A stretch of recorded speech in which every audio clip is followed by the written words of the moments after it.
সবাই জানি যে শীতকালে অনেক রকম সমস্যা ডেন্টালে আসে। তো আমরা সেগুলোকে অ্যাভয়েড করতে পারি। ইনিশিয়াল স্টেজে আমাদের কিন্তু দাঁত শিরশির করে, সেটা আমরা বুঝতে পারি না বা মাড়ি ভেঙে যায়।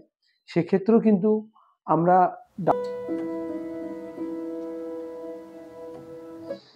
নমস্কার, আমি ডক্টর মুইন মুখার্জি, মুখার্জি ডেন্টাল ক্লিনিকের ওনার হচ্ছি। আমরা সবাই জানি যে শীতকালে অনেক রকম সমস্যা ডেন্টালে আসে, স্পেশালি যেটা দাঁত শিরশিরনি করা যেটাকে বলি, সেটা হচ্ছে ডেন্টাল সেন্সিটিভিটি বলি আমরা ডাক্তারি ভাষায়। তো এই সমস্যাটা আমরা নিত্যদিন ভুক্তভোগী হয়ে যাচ্ছি শীতকালেতে। তো তার জন্য আমরা কিছু কিছু রেমেডিজ আমি আজকে বলবো, যেটাতে দাঁত শিরশিরনি কম হবে। প্রথম হচ্ছে যে কোনো দাঁতের 3টে লেয়ার থাকে, ইনামেল, ডেন্টাল এন্ড পাল্প। তো প্রথম লেয়ারটা যদি ক্ষয়ে যায়, বা আমরা পান খাওয়া বা সুপুরি খাওয়া যদি অভ্যেস রাখি, তাহলে সেই লেয়ারগুলো খুব ইজিলি ক্ষয়ে যায় এবং সেক্ষেত্রে আমাদের দাঁত শিরশিরনিটা বেশি হয়। তো এর জন্য আমরা নর্মালি যেটা করতে পারি সেটা হচ্ছে এক তো এইসব যেগুলো খাওয়া, যেগুলো দাঁত ক্ষয়ে যায় বা ব্রক্সিজম যাদের থাকে, এক রকমের অসুখ, রাত্রিবেলা দাঁত কিরকির করা, তো এইগুলোর জন্য আমরা সেগুলোকে অ্যাভয়েড করতে পারি ডাক্তারকে দেখিয়ে তার ওষুধ নিয়ে।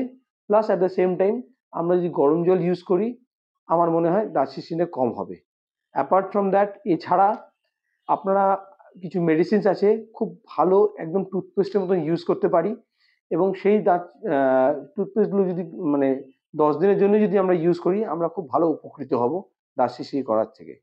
এছাড়া একটা আর এক সমস্যা হতে পারে, দাঁত শিরশির করা খালি যে উপরের লেয়ার ক্ষয়ে গেছে তা নয়। অনেক সময় আমাদের যদি পাল্প এক্সপোজ থাকে খুব প্রথম মানে ইনিশিয়াল স্টেজে, আমাদের কিন্তু দাঁত শিরশির করে, সেটা আমরা বুঝতে পারি না যে হয়তো আমাদের এক্সপোজড আছে, দাঁত ক্যাভিটি হয়ে আছে, তার জন্য শিরশির করতে পারে।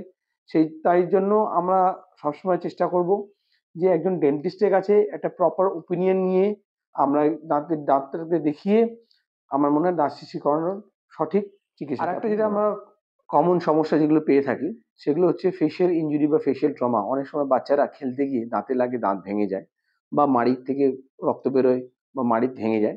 সেক্ষেত্রেও কিন্তু আমরা দাঁতের ট্রিটমেন্ট করতে পারি, এবং যদি দাঁত পুরোপুরি সম্পূর্ণভাবে বেরিয়ে আসে, সেক্ষেত্রেও কিন্তু ওই পার্টিকুলার দাঁতটা, মানে ওই বিশিষ্ট দাঁতটাকে কিন্তু আমরা ওই জায়গায় জোড়া লাগিয়ে দাঁতটাকে ওখানে বাঁচাতে পারি। তারও একটা পদ্ধতি আছে ডেন্টিস্ট্রিতে।